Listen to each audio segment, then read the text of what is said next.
The mansion's marble floors gleamed under the morning sun, but in the kitchen, Anna's hands trembled as she scrubbed the counters.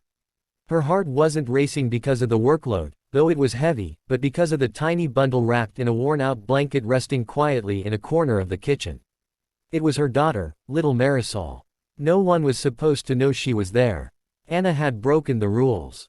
She had no choice. Anna had worked for the wealthy DeVoe family for nearly a year. They lived in a sprawling estate that seemed like a castle filled with chandeliers, golden frames, and silence that echoed through its grand halls. The family patriarch, Adrian DeVoe, was a self-made millionaire known in the city for his ruthless business sense and cold demeanor. To him, time was money and emotions were distractions. He was the last person Anna wanted to discover her secret. But that morning, with no neighbor to help and no money to pay for a babysitter, Anna couldn't leave Marisol alone in her tiny apartment. So she carried her daughter swaddled close to her chest and whispered promises that they'd get through the day unnoticed.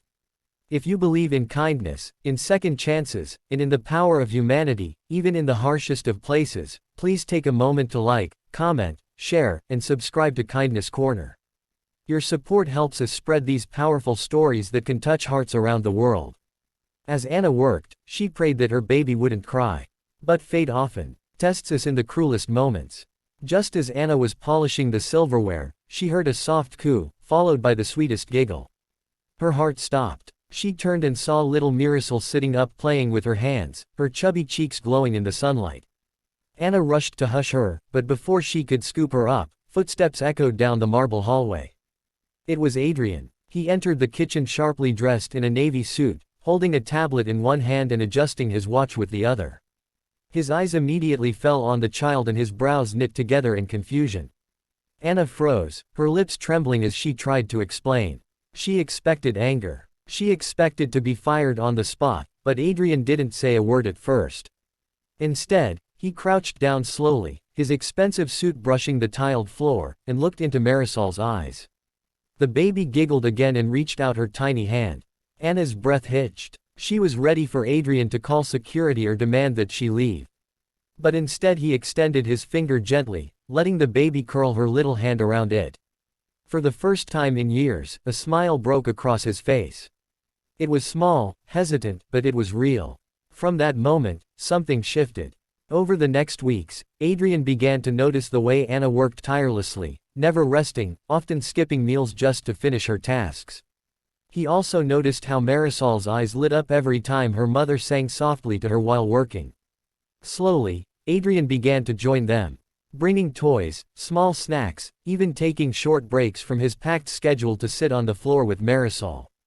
The mansion, once cold and silent, now echoed with laughter and tiny footsteps. The staff whispered in amazement, unable to believe that the stern millionaire was softening. Anna, however, struggled with shame. She hated that her poverty forced her to bring her daughter into her workplace. She feared that Adrian's kindness was temporary and that one wrong step would shatter the fragile trust forming between them. Yet, she couldn't deny the relief she felt seeing her daughter safe, loved, and happy in a place that once felt hostile. One afternoon, as golden light spilled into the mansion, Adrian found himself watching Anna feed Marisol bits of bread in the garden. Her hair was messy, her apron stained, but her eyes held a fierce, unbreakable love. Something stirred inside him, something he hadn't felt since losing his own wife and unborn child years ago. He had buried that grief under layers of business, wealth, and coldness. But here, in the presence of a humble maid and her child, his heart was opening again. Adrian began to ask questions, not about chores, but about Anna's life. He learned that she had lost her husband in an accident when Marisol was just a newborn, that she had no family left to lean on, and that every day was a battle to survive. She spoke not with bitterness, but with quiet strength. She worked not for herself, but for the tiny life who depended on her. And in her resilience, Adrian saw a reflection of his own pain and his own redemption. The true turning point came one morning when Anna didn't show up for work. Hours passed and finally a neighbor rushed to inform Adrian that Anna had fainted from exhaustion on her way to the mansion. Without hesitation, Adrian ordered his driver to take him to the small clinic where she lay weak and pale with Marisol asleep at her side. Seeing Anna in that state broke something in him. He realized that no one should work themselves to collapse just to survive.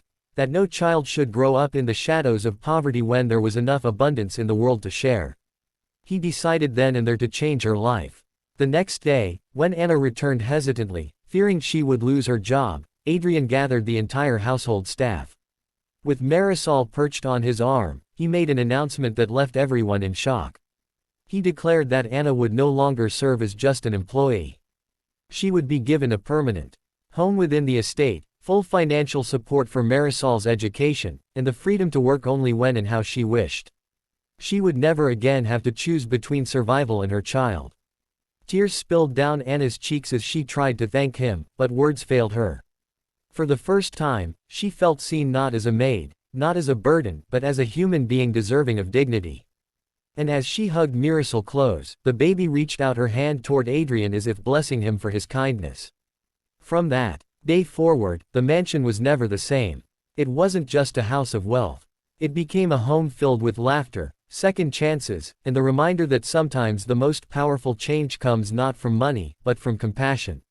Adrian, the man once known for his ruthless heart, was now remembered for something far greater, his kindness. If this story touched your heart, please don't forget to like, share, comment, and subscribe to Kindness Corner. Every interaction helps us continue sharing stories that remind the world of the power of love and humanity. And before we end, we have a special request. Tell us in the comments, what does kindness mean to you?